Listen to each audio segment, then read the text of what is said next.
مفتی صاحب میں نے ایک بات نوٹ کی, میں سوال قاری صاحب سے پوچھ رہا ہوں, ہم یعنی میں ایک بچوں والا سوال پوچھ رہا ہوں اور بہت ہی بچوں والا سوال ہے, مگر میں مفتی صاحب علامہ صاحب جب بھی کہہ رہے ہیں امام حسن کہہ رہے ہیں, قاری صاحب امام نہیں کہتے, اس کی کوئی خاص وجہ ہے؟ آپ سیدنا حسن فرما رہے ہیں, اچھا یہ بھی سیدنا حسن نہیں, امام نہ کہنے کی کوئی خاص وجہ تو نہیں؟ نہیں کوئی خاص وجہ, یعنی ہم کہیں آپ بھی کہہ سکتے ہیں امام حسن کہہ سکتے ہیں, جیسے امام بخاری کہتے ہیں, امام حسین کہتے ہیں, امام حسن کہہ سکتے ہیں نا, لیکن امام علی نہیں کہتے. ایک یعنی چل نہیں رہا نا, ایک کہاں یعنی رواج میں, معاشرے میں. ہمارے یہاں تو چل رہا ہے, جیسے ابو بکر صدیق کو کہتے ہیں امام ابو بکر, امام عمر, کوئی نہیں کہتا. نہیں لیکن امام حسن کو تو کہتے ہیں نا, اس لیے کہہ رہا ہوں. وہ اس لیے کہتے ہیں کہ ایک طبقے کے وہ امام ہیں جو 12 امام چلے آ رہے ہیں نا, ان میں سے وہ ایک ہے. آپ کے بھی امام ہیں جی جی, حضرت علی امام کا. دیکھیں اس معنوں میں جو آپ پوچھ رہے ہیں نا کہ کیوں, تو اس کا میں نے جواب دیا کہ ایک طبقے کے وہ باقاعدہ امام ہیں, جس طرح 12 سلسلے چلے آ رہے ہیں. ماشاءاللہ. سب سے پہلے تو آیت تطہیر سورۃ الاحزاب کی آیت نمبر 33 ہے. اعوذ باللہ من الشیطان الرجیم, بسم اللہ الرحمن الرحیم, انما یرید اللہ لیذھب عنکم الرجس اہل البیت ویطہرکم تطہیرا. ایک دن نبی صلی اللہ علیہ وآلہ وسلم اپنے گھر سے اس حال میں برآمد ہوئے کہ آپ نے کالے رنگ کی مرکز چادر اوڑھی ہوئی تھی. اتنے میں حسن ابن علی آئے, آپ صلی اللہ علیہ وآلہ وسلم نے انہیں اپنی اس کالی چادر کے نیچے لے لیا. پھر سیدنا حسین ابن علی, پھر سیدہ فاطمہ, اور پھر سیدنا علی رضی اللہ عنہم اجمعین وعلیہم السلام اجمعین کو چادر کے نیچے لے کر یہی آیت پڑھی, انما یرید اللہ لیذھب عنکم الرجس اہل البیت ویطہرکم تطہیرا. سبحان اللہ. اے نبی گھر والوں صلی اللہ علیہ وآلہ وسلم وعلیہم السلام, اللہ تو صرف اتنا ہی چاہتا ہے کہ تم سے ہر طرح کی ناپاکی کو دور کر دے اور تمہیں خوب صاف ستھرا کر دے. اس کانٹیکسٹ میں پھر صحیح مسلم کے اندر حدیث ہے 6220, اور یہ حدیث تو کافی طویل ہے. جب حاکم وقت نے سیدنا سعد ابن ابی وقاص کو زور لگایا کہ سیدنا علی ابن ابی طالب کی برائی بیان کریں, تو ان کو ریبٹل کرتے ہوئے مولا علی علیہ السلام کی جو 3 فضائل بیان کیے تھے, تو تیسری فضیلت یہ بیان کی تھی کہ ان میں سے مجھے کوئی ایک بھی مل جائے تو سرخ اونٹوں سے بہتر ہے. اور وہ تیسری فضیلت یہ تھی کہ نبی علیہ السلام مباہلے کے وقت سیدنا حسن, حسین, فاطمہ اور علی علیہ السلام اجمعین کو اپنے ساتھ لے کر آئے اور اللہ کے حضور دعا کی, اللہم ہؤلاء اہل بیتی, اے اللہ یہ میرے اہل بیت ہیں. بے شک. اور تیسری آیت مودت, جس کے حوالے سے کنٹروورسی سنی شیعہ میں پائی جاتی ہے, میں آج اس کو بھی انشاءاللہ ریزالو کر دوں گا. قل لا اسألکم علیہ اجرا الا المودۃ فی القربى, سورہ شورا کی آیت نمبر 23. اس کے حوالے سے صحیح بخاری میں ایک حدیث ہے, ابن عباس کا قول ہے, وہ اس آیت کی تفسیر یوں کرتے تھے کہ نبی علیہ السلام کے جو مخالفین ہیں انہیں یہ کہا جا رہا ہے کہ نبی علیہ السلام کی قرابت داری کا خیال رکھو, لیکن جو تابع تھے نا سعید ابن جبیر, وہ اسے اہل البیت پہ فٹ کرتے تھے. اور میرے خیال میں دونوں یہ تفاسیر درست ہیں. اگر اللہ تعالیٰ غیر مسلم رشتہ داروں سے کہہ رہے ہیں کہ نبی علیہ السلام کی رشتہ داری کا خیال رکھو, تو مسلمانوں سے تو بدرجہ اولا کہا جائے گا کہ آپ نے نبی علیہ السلام کی رشتہ داری کا خیال رکھنا ہے. اور اس کو سپورٹنگ جو ہے وہ صحیح بخاری میں سیدنا ابو بکر صدیق رضی اللہ تعالیٰ عنہ وعلیہ السلام کا قول ہے, صحیح بخاری میں 3751 نمبر. وہ کہتے ہیں کہ محمد کے قرب کو محمد صلی اللہ علیہ وآلہ وسلم کے اہل البیت کے قرب میں تلاش کرو. یہ حدیث اس بات پر گواہ ہے کہ قل لا اسألکم علیہ اجرا الا المودۃ فی القربى کی تفسیر جو محبان اہل بیت نے بیان کی ہے وہ بالکل درست ہے. پھر غدیر خم کی حدیث جو مسلم شریف میں اوپر تلے 4 حدیث ہیں 6225 سے لے کے 6228 تک, ان میں بھی نبی علیہ السلام نے قرآن اور اہل البیت کے ساتھ حسن سلوک کرنے کا حکم دیا ہے. اور اس کے علاوہ بخاری مسلم میں حدیث ہے, نبی علیہ السلام سیدہ فاطمہ سلام اللہ علیہا کے خیمے میں داخل ہوئے اور فرمایا کہ وہ بچہ کدھر ہے چھوٹا. تو نبی علیہ السلام کے سامنے حسن کو پیش کیا گیا, تو نبی علیہ السلام نے انہیں معانقہ کیا, چوما, اور پھر کہا کہ اے اللہ میں حسن سے محبت کرتا ہوں, تو بھی اس سے محبت کر, اور جو حسن سے محبت کرے تو اس سے محبت کر. اور پھر بخاری کی حدیث ہے, ابن عمر کہتے ہیں کہ نبی علیہ السلام نے فرمایا تھا حسن اور حسین اس دنیا میں میرے 2 پھول ہیں. اور پھر صحیح بخاری کے اندر انس ابن مالک کا قول موجود ہے, وہ کہتے ہیں کہ حسن ابن علی سے زیادہ رسول اللہ کا ہم شکل کوئی. افسوس کی بات ہے کہ اس پلانٹ ارتھ پہ کبھی دنیا نے ایسا ٹائم نہیں دیکھا کہ فضائل صحابہ بیان ہو رہے ہوں اور اس میں اہل بیت کی بات ہو. لیکن یہ اس امت کی بدبختی ہے کہ جب اہل بیت کا ذکر ہوتا ہے نا, تو زیادہ ٹائم فضائل صحابہ پہ اور اس جسٹیفیکیشن پہ چلے جاتے ہیں. تو میں کہتا ہوں صدق رسول اللہ, یا رسول اللہ آپ نے سچ کہا تھا. یہ آپ نے ابو بکر کے بارے میں نہیں کہا تھا رضی اللہ تعالیٰ عنہ, نہ عمر کے بارے میں, نہ عثمان کے بارے میں, کہ میری امت میں عیسیٰ ابن مریم کی مثال مولا علی علیہ السلام والی ہے. کیونکہ حضور کو پتا تھا کہ یہ کام ڈالنا ہے چوتھے خلیفہ کے ساتھ ان لوگوں نے. تو چوتھے خلیفہ کی فضیلت کبھی بھی انہیں ہضم نہیں ہوگی. یہ بات حضور کو پتا تھی. یہ مسند احمد میں حدیث ہے, المعجم الکبیر طبرانی کے اندر اور مشکات کے اندر, کہ علی تیری محبت میں غلو کر کے جو ہے وہ گمراہ بھی ہوگا ایک فرقہ اور جہنم میں جائے گا, اور تجھ سے بغض رکھ کے بھی ہوگا. اب ہم نے محبت والے تو ہمیں ماشاءاللہ بچپن سے پڑھائے جاتے ہیں, یہ بغض والے کون سے؟ بغض والے وہ ہیں جو کہ محبت والوں کا رد کر رہے ہوتے ہیں. ان کے اندر پھر وہ اتنا غلو آتا ہے کہ انہیں چیزیں ہضم نہیں ہوتی. جیسا کہ ان کو کہا تھا, جب رسول اللہ صلی اللہ علیہ وسلم سے کہا گیا تو آپ نے فرمایا, فاطمہ کیا تو یہ پسند نہیں کرتی کہ جس سے تیرا باپ محبت کرتا ہے تو بھی اس سے محبت کرے؟ یعنی اصل محور جو ہے وہ اللہ کا رسول ہے. یعنی اپنی بیٹی سے بھی کہا کہ میں بھی عائشہ سے محبت کرتا ہوں, لہذا تو دوسروں کی سفارشیں نہ لا, تو بھی اس سے محبت کر. صحیح. اب یہ جو بات کی صحیح بخاری میں جو مولانا صاحب نے حدیث پیش کی کہ نبی علیہ السلام سے جب پوچھا گیا سب سے بڑھ کر محبوب کون تھا, تو سب سے بڑھ کر محبوب بیوی سے بھی پوچھ لیں. سیدہ عائشہ کے بارے میں المستدرک للحاکم کے اندر حدیث موجود ہے. اما عائشہ سے کسی نے پوچھا بتائیے کہ نبی علیہ السلام کو اپنے صحابہ میں سب سے بڑھ کر محبوب کون تھا, تو انہوں نے کہا کہ فاطمہ سلام اللہ علیہا. بخاری مسلم حدیث ہے, فاطمہ میرے جگر کا ٹکڑا ہے. جب انسان کسی کی فضیلت بیان کرتا ہے نا تو اولاد کے بعد ہی اس کا ذکر کر رہا ہوتا ہے, یہ انڈرسٹوڈ ہوتا ہے. گھر والے پہلے نمبر پہ ہوتے ہیں. پھر انہوں نے پوچھا نہیں مردوں میں بتائیں, تو انہوں نے کہا کہ مردوں میں فاطمہ کا شوہر علی ابن ابی طالب جو کہ کثرت سے روزے رکھنے والے اور شب بیداری کرنے والے تھے. الحمدللہ یہ میری ماں نے بیان کیا ہے, سلام اللہ علیہا. تو یہ سارے فضائل ہیں, لیکن ہمیں دیکھنا چاہیے کہ جب اہل البیت کی بات ہو تو ہم اسپیسیفکلی اپنی گفتگو کو اس پہ رکھیں, اور دوسری طرف نہ ہم چل پڑیں, وہ ہمیں ضرورت نہیں ہے.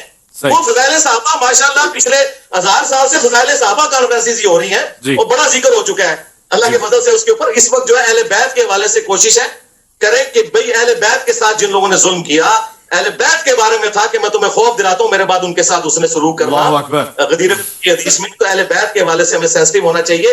یہ حدیث حضرت علی کے بارے میں ہے. اور آخری میں حدیث بیان کروں جس کی 32 اسناد موجود ہیں جامع ترمذی میں. جی ایک تو ہے اللہ کا محبوب, جی ایک ہے اللہ کے محبوب کا محبوب. جی نبی علیہ السلام کے سامنے ایک بھنا ہوا پرندہ لایا گیا, اسے حدیث طائر کہتے ہیں.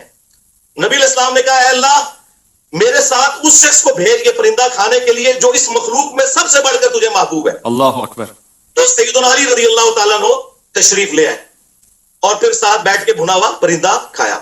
تو ایک اللہ کے محبوب ہے اور ایک اللہ کے محبوب ہے. الحمدللہ. تو فضائل سب کے ہیں, لیکن جب ہم آج بات کر رہے ہیں تو انشاءاللہ صلح حسن میں بھی انشاءاللہ جب آپ سوال پوچھیں گے تو میں انشاءاللہ صلح حسن سے بھی پردہ اٹھاؤں گا کہ صلح حسن کی آڑ کے اندر جس طریقے سے امام حسین علیہ السلام کی شخصیت کو ملائن کیا جاتا ہے, حضرت علی کی گستاخیاں کی جاتی ہیں, تو میں اس صلح کا بالکل پول کھولوں گا بخاری, ابو داؤد, ترمذی کی روشنی میں انشاءاللہ حقائق پبلک کے سامنے رکھوں گا, لیکن جب آپ سوال کریں گے تب انشاءاللہ. انجینئر صاحب نے اگرچہ ہمیں نام نہیں لیا کسی کا, لیکن ٹارگٹ تو کیا. اس میں یہ کہ انہوں نے یہ بات چھیڑی کہ جب فضائل اہل بیت کی بات ہو تو یہ خواہ بیچ میں صحابہ کو گھسیڑ کر اس سے جو ہے وہ علیحدگی کا اختیار کرتے. تو کیا یہ کام انہوں نے آج نہیں کیا کہ یعنی صحابہ کی تعریف ان کو برداشت نہیں ہوئی اور اس کو تنقید کا نشانہ بنا. موضوع امام حسن علیہ السلام یہ کوئی موضوع میں یہ کوئی شرعی حکم ہے. آج کے دن صحابہ کی تعریف نہیں ہوگی, صرف حضرت حسن کی تعریف. دیکھیے حضرت حسن کہ جو جس نظریے پہ اور جس موقع پہ آپ نے یہ سلو فرمائی ہے, یہ حضرت امام حسن کی آپ فتح بھی اس کو کہہ سکتے ہیں.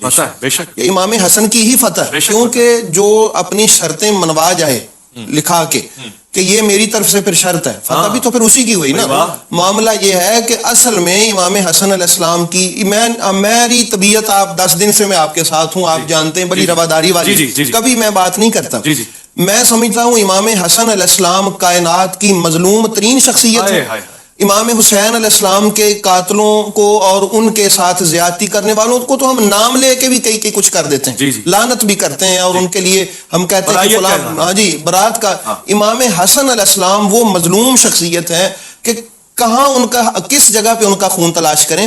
معاملہ یہ ہے کہ امام حسن علیہ السلام کی جو شرائط تھی نا آپ نے لکھوائی, اصل میں آپ کی یہ بصیرت تھی, آپ نے یہ ایسا اقدام کیا کہ قیامت تک آنے والی نسلیں جو ہیں وہ ان لوگوں کی حقیقت کو جان لیں جن لوگوں کے ساتھ ہم نے یہ شرطیں طے کی ہیں. میں یہ عرض کرتا ہوں, اگر کوئی یہ کہے کہ وہ جی آپ تو تاریخ کی بات کر رہے ہیں, ہم حدیث کی بات کر, معاملہ تاریخ کا یا حدیث کا نہیں ہے, معاملہ راویوں کا ہے. مثلا حضرت سیوطی ہیں یا ابن کثیر ہیں, وہ اگر حدیث کی کتاب لکھیں تو پھر ٹھیک ہے, اور اگر وہ کوئی تاریخ کی لکھ دیں تو پھر غلط ہے. اسلامی تاریخ کی اس سے بڑی توہین اور بھی کیا ہوگی کہ یہ کہہ دینا ہم نہیں مانتے تاریخ کو.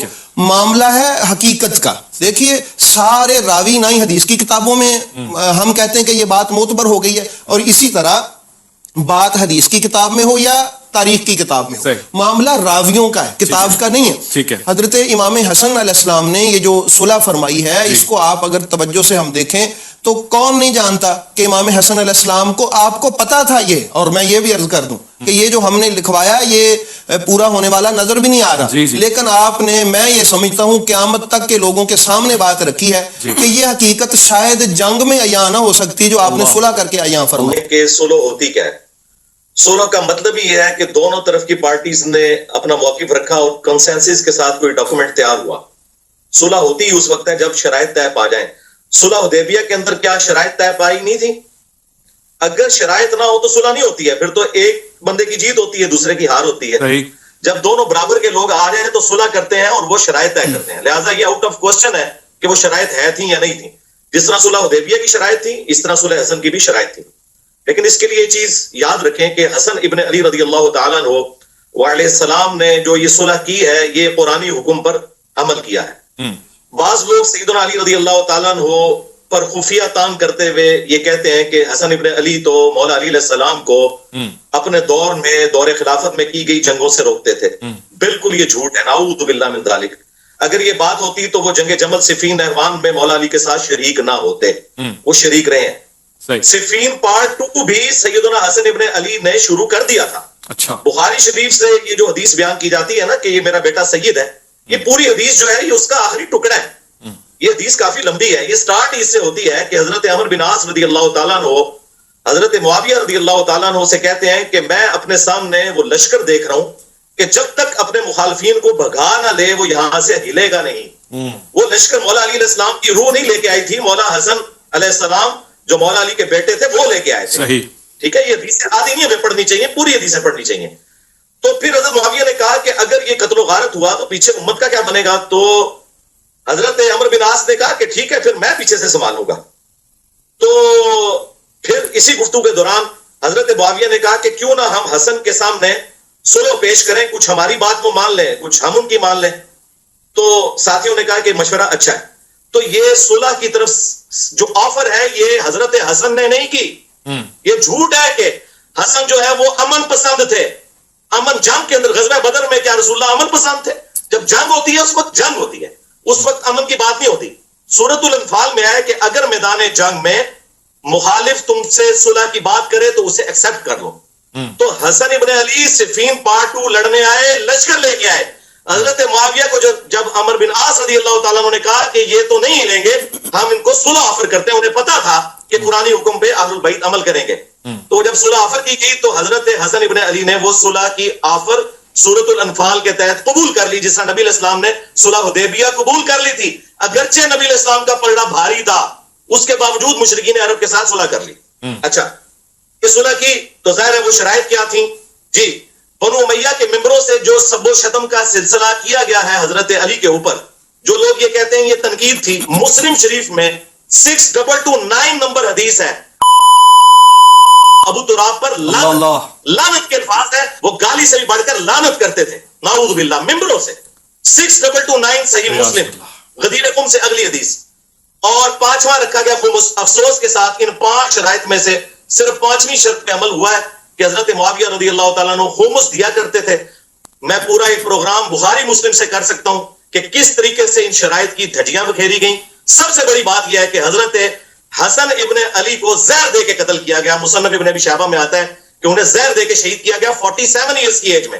میری 47 ہونے والی ہے, میری ایج میں حسن ابن علی کو زہر دے کر قتل کر دیا گیا تاکہ وہ نوبت ہی نہ آئے 49 ہجری میں کہ وہ جانشین بن سکیں. اور وہ جو بخاری حدیث ہے سید والی, وہ اسی حدیث میں آتا ہے کہ خمس ہوگا، اور اس کے بعد وہ راوی حدیث کہتے ہیں کہ حضور کی پیش گوئی پوری ہوئی کہ میرا یہ بیٹا سید ہے. اس کی وجہ سے مسلمانوں کے دو بڑے گروہوں میں صلح ہوگی. دو عظیم گروہ جو ہے نا، وہ عظیم عربی میں ہے، وَلَهُمْ عَذَابٌ عَظِيمٌ بھی آتا ہے، اس سے مراد بڑا ہے. عظمت والا گروہ وہ ہوتا ہے جو خلیفہ راشد کے ساتھ ہو. ہاں جی. دوسرے گروہ کے بارے میں بخاری میں حدیث ہے 2812، وَيْحَ مَارْ تَقْتُلُهُ الْفِئَةُ الْبَاغِيَةُ يَدْعُوهُمْ إِلَى اللَّهِ وَيَدْعُونَهُ إِلَى النَّارِ. وائے امبار، افسوس، تجھے ایک باغی جماعت قتل کرے گی، تو انہیں اللہ کی طرف بلائے گا، وہ جماعت جہنم کی طرف بلائے گی. تو جو جماعت جہنم کی طرف بلا رہی ہو نا، اور خلیفہ راشد سے بغاوت کرنے والی ہو، وہ عظمت والی نہیں ہوتی، وہ بڑی جماعت تھی. یہاں عظیم کا مطلب بڑا گروہ ہے. اور حضور نے فرمایا میرا بیٹا یہ سید ہے، یہ سید ہے، یعنی یہ بڑے پن کا مظاہرہ کرے گا. سب کچھ ہوتے ہوئے یہ اپنے پوستے دستبردار ہوگا. اور آخری میں حدیث بیان کر دوں کنکلوڈ کرنے کے لیے. ابو داؤد میں 4131 نمبر حدیث ہے، جسے شیخ البانی، شیخ زبیر الزئی دونوں صحیح کہتے ہیں. یہ پورا پول کھول دے کہ کس طرح حسن ابن علی کے قتل کے بینیفیشری کون ہوئے، حسن ابن علی کو قتل کروانے والے کون لوگ تھے. مقدام بن مادی کرب کہتے ہیں کہ میں حضرت معاویہ رضی اللہ تعالیٰ عنہ کے پاس شام میں حاضر ہوا. اسی دوران حسن ابن علی کی شہادت کی خبر جب پہنچی تو میں نے پڑھا انا للہ و انا الیہ راجعون. اس وقت جو سامنے حاکم بیٹھے ہوئے تھے انہوں نے کہا کہ تو حسن کی موت کو مصیبت شمار کرتا ہے. اللہ اکبر، نعوذ باللہ، نعوذ باللہ. تو مقدام بن مادی کرب کو غصہ آ گیا. وہ انہوں نے انجینئر صاحب کی ویڈیوز نہیں دیکھی ہوئی تھی، انہوں نے نبی اسلام کی صحبت کی ہوئی تھی. انہوں نے کہا کہ میں حسن کی موت کو مصیبت میں جانوں کہ نبی اسلام زانوں پر ایک طرف حسن کو اٹھاتے تھے، دوسری طرف حسین کو، کہتے تھے حسن خود سے ہے، حسین علی سے ہے. واضح ہو گیا. بس میں نے انجینئر صاحب جو گفتگو سنی ہے، تاریخ نہیں ہے. 4131 میں نے انجینئر صاحب جو گفتگو سنی اس وقت جو آپ بیان فرما رہے ہیں، حدیث ہے کہ اللہ تعالیٰ کو حلال چیزوں میں سب سے ناپسندیدہ طلاق ہے. جی یہ کیسے ہو سکتا ہے کہ حسن ابن علی جو ہے وہ 2 یا 3 دن کے لیے کسی کو بیوی بنائے اور پھر طلاق دے دیں؟ یعنی وہ 200 یا 120 شادیاں، اس قسم کی روایتیں ہیں مولا حسن علیہ السلام کی طرف منسوب کرنا، یہ صراحتاً میں سمجھتا ہوں گستاخی ہے. اور اس گستاخی کو جس طریقے سے لوگ جسٹیفائی کرنے کی کوشش کرتے ہیں وہ بالکل غلط ہے. یہ چیز بالکل قرآن و سنت کے منافی ہے، ان کی شخصیت کے اندر بالکل نہیں بیٹھتی.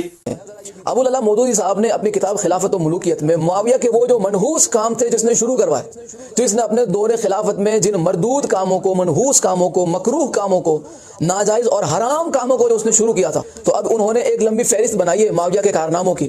معاویہ کا کچا چٹا ابو العلا مودودی صاحب نے بھی لکھا ہے خلافت و ملوکیت میں. ان میں ایک کام انہوں نے کیا لکھا کہ ایک اور نہایت مکروہ بدعت معاویہ کے عہد میں یہ شروع ہوئی کہ وہ خود اور ان کے حکم سے ان کے تمام گورنر خطبوں میں برسر منبر حضرت علی رضی اللہ عنہ پر سب و شتم کی بوچھار کرتے تھے، حتیٰ کہ مسجد نبوی میں منبر رسول پر عین روضہ نبوی کے سامنے حضور کے محبوب ترین عزیز کو گالیاں دی جاتی تھی. اور حضرت علی کی اولاد، ان کے قریب ترین رشتہ دار اپنے کانوں سے یہ گالیاں سنتے تھے. اللہ اکبر. کہ امام حسن علیہ السلام کی اور خاندان رسول کی موجودگی میں معاویہ اور اس کے چیلے چپاٹے کرچے اور پالتو کتے مولا علی علیہ السلام کو کھلے عام گالیاں دیتے تھے خاندان رسول کے سنتے ہوئے.